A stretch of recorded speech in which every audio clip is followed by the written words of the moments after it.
లో ఒకవైపున రాజీనామాలు మరోవైపున డిస్క్వాలిఫికేషన్కి సంబంధించిన స్పీకర్ నిర్ణయాలు ఈ రెండు కీలకమైన పరిణామాలు కనిపిస్తున్నాయి. ఈరోజు వైఎస్ఆర్సీపీ నరసరావుపేట ఎంపీ కృష్ణదేవరాయల పార్టీకి రాజీనామా చేశారు. ఇంకోవైపున గతంలో డాక్టర్ సంజీవ్ కర్నూలు, అదేవిధంగా బాలశౌరి మచిలీపట్నం, ఈ ముగ్గురు ఎంపీలు ఇప్పటి వరకు రాజీనామా చేసినట్లు అవుతుంది. దీంతో పాటుగా ఎమ్మెల్యేలుగా ఉన్న ఆర్కే, పార్థసారథి, ఎలీజా వీళ్ళ ముగ్గురు ఆ పార్టీని వీడిన పరిస్థితి కనిపిస్తోంది. ఆల్రెడీ ఆ పార్టీని నలుగురు ఇప్పటికే ఆ పార్టీ సస్పెండ్ చేసింది. ఉండవల్లి శ్రీదేవి, మేకపాటి, ఆనం నారాయణ, కోటంరెడ్డి, శ్రీధర్ రెడ్డి నలుగురు.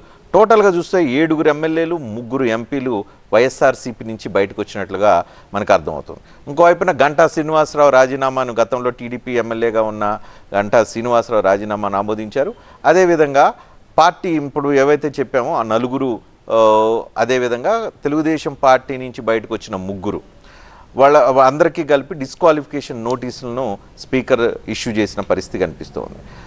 ధర్మశ్రీ గారు ఎట్లా జస్టిఫికేషన్ చేసుకుంటారు? సడన్గా 3 ఎంపీలు, 3 ఎమ్మెల్యేలు, ప్రస్తుతానికి గతంలో 4, వీళ్ళందరూ పార్టీని వీడటాన్ని మీరు ఏ రకంగా సమర్థించుకుంటారు?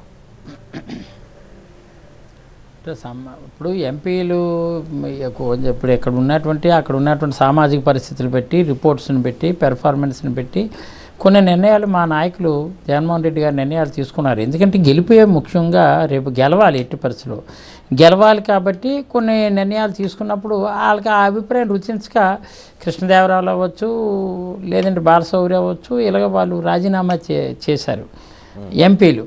ఎందుకంటే వాళ్ళు పర్టికులర్గా అక్కడే ఉండాలనుకుంటే ఆ ప్రభావం ఎమ్మెల్యేల మీద కూడా పడదు. పాయింట్ అది కాదు కదా, పాయింట్ అది కాదు. మీ పార్టీని వీడుతున్నారనే విషయం మీకు అర్థమవుతుందా? పార్టీని వీడి మిమ్మల్ని మీ పార్టీని కాదని పక్క పార్టీలోకి వెళ్ళిపోతున్నారు. మీరు ఎప్పటి వరకు ఎవరినైతే విమర్శించారో ఆ పార్టీలోకి వెళ్తున్నారు. ఒక ఆయన జనసేన, ఒక ఆయన తెలుగుదేశం, ఇంకో ఆయన వీలైతే అక్కడే ఏదో రకంగా అడ్జస్ట్ అవ్వాలని సిద్ధపడుతున్నారు. ఇంకొంతమంది అయితే కొత్తగా కాంగ్రెస్ పార్టీలో మీరు చచ్చిపోయిందని చెప్తున్న కాంగ్రెస్ పార్టీలోకి వెళ్ళి జాయిన్ అవుతున్నారు. ఆర్కే లాంటి వాళ్ళు అయితే ఇప్పుడు అక్కడ ఉన్నటువంటి సామాజిక పరిస్థితుల వల్ల వాళ్ళకి టికెట్ ఇవ్వలేమని మోసం చేయడం, మా నాయకుడు ఉన్నట్టు చెప్పడం అలవాటు. ఫ్రాంక్గా ముందుగానే అలాగా ఏదో రాజకీయం చేస్తే లాస్ట్ మినిట్ వరకు అలా చూపించి తర్వాత టికెట్ లేదనేదే కాదు. ఇది మాకు 7-8 నెలల క్రితం నుంచి చెప్తున్నారు. రిపోర్ట్స్ ఆధారంగానే మీకు టికెట్స్ డిసైడ్ చేస్తాను.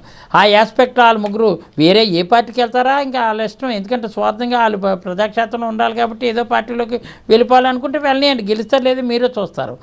కానీ ఎమ్మెల్యేలు రాజీనామా చేసినటువంటి పరిస్థితులు ఏంటంటే ఎమ్మెల్యేలు సంబంధించి రాజీనామాలు అనేది ఆ టికెట్ ఇప్పుడు ఎంపీలు ఎలాగుందో 3 ఎమ్మెల్యేలకు సంబంధించి అక్కడ టికెట్ ఇవ్వలేమని క్లియర్గా ఓపెన్గానే చెప్పారు. అక్కడ ఉన్నటువంటి సిచ్యువేషన్ ఎలా ఉంది మీకు ఏం ముందుగా చెప్పాం. కానీ కొంతమంది ఈరోజు గంటా శ్రీనివాస్ ఉన్నారు, ఆ రోజు రాజీనామా చేశారంటే ఏకవాక్యానంతో ఆయన క్లియర్గా ఇచ్చారు. ఆయనే స్వయంగా వచ్చి స్పీకర్ ఫార్మేట్ ఇచ్చారు.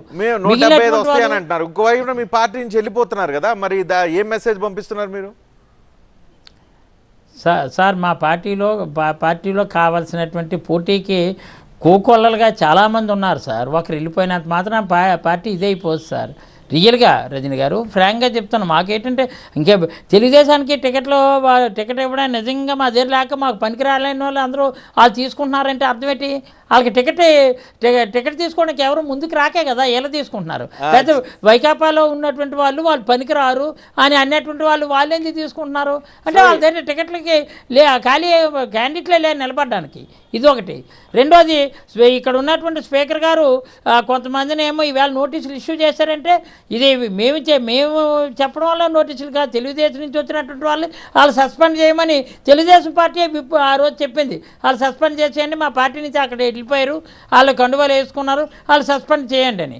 అట్ ది సేమ్ టైం మా దగ్గర నుంచి అయినటువంటి వాళ్ళు టీడీపీకి వెళ్ళారు అనుకోండి, వాళ్ళేమో మేము విప్పు జారీ చేస్తాం, విప్పుకి వ్యతిరేకంగా చేశారు. ఆ వేళ ఇది రాజ్యసభ ఎన్నికల్లో చేసేటప్పుడు మేము క్లియర్గా ఎమ్మెల్సీ ఎన్నికలకు సంబంధించి చేసినప్పుడు క్లియర్గా మేము రాజ్యసభ ఎన్నికలకు సంబంధించి చేసినప్పుడు వాళ్ళు వ్యతిరేకంగా ఓటేశారు. ఓటేయడం ఎమ్మెల్సీ మా కోలా గురువులు ఇలాగ డిఫీట్ అవడం కారణం కూడా అదే. శ్రీదేవి కానీ ఆనం కానీ ఇలాంటి వాళ్ళు యాంటీ చేస్తారు, అంచేత వాళ్ళు సస్పెండ్ చేయవలసి వచ్చింది. ఈ రోజు నోటీసులు ఇష్యూ చేశారు, దానికి ఎక్స్ప్లెనేషన్ పెట్టి స్పీకర్ చర్యలు తీసుకుంటారు.